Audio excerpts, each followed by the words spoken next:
நமஸ்காரம், உங்கள் லக்ஷ்மி பேசுகிறேன். நான் இன்றைக்கி சேப்பங்கிழங்கு புளி விட்டு ஒரு கரமது பண்ணி காமிக்க போகிறேன். வாங்க என்னென்ன சாமான் வேணும்னு காமிக்கிறேன்.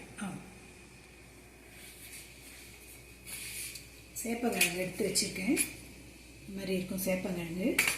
புளி எடுத்து வச்சுருக்கேன், மிளகாய் எடுத்து வச்சுருக்கேன், உப்பு எடுத்து வச்சுருக்கேன், பெருங்காயம் எடுத்து வச்சுருக்கேன்.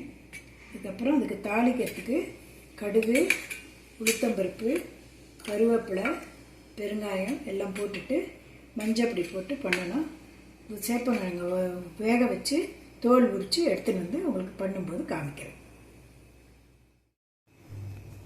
சேப்பங்கிழங்கு வேக வச்சு தோல் உரித்து வச்சுருக்கேன். இந்த 1/2 கிலோ சேப்பங்கிழங்கு. இதுக்கு ஒரு சின்ன எலுமிச்சம்பழ அளவு புளியும் 4 மிளகாய், உப்பு போட்டு தேவையான அளவு உப்பு போட்டு மிக்சியில் இந்த மாதிரி பேஸ்ட்டை அரைச்சி வச்சுருக்கேன். இப்போ இந்த சேப்பங்கிழங்குல இந்த புளி பேஸ்ட்டை போட்டு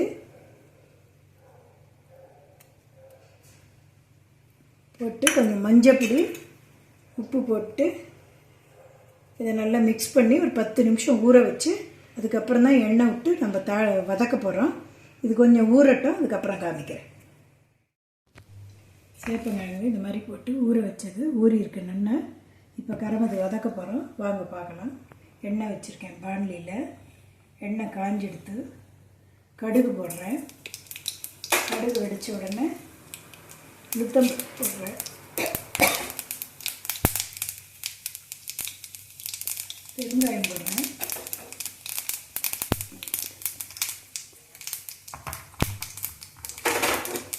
உளுத்தம் பருப்பு சேர்ந்த உடனே கருவேப்பிலை போட போகிறேன்.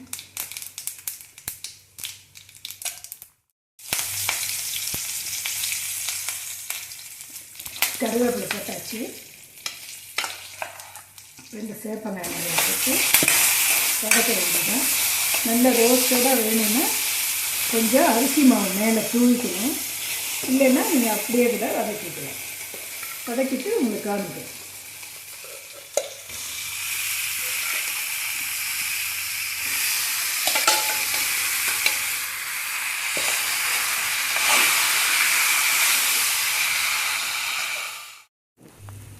இந்த மாதிரி ஆயிடுத்து கரமது பாருங்கள், வதக்கி வச்சுருக்கேன்.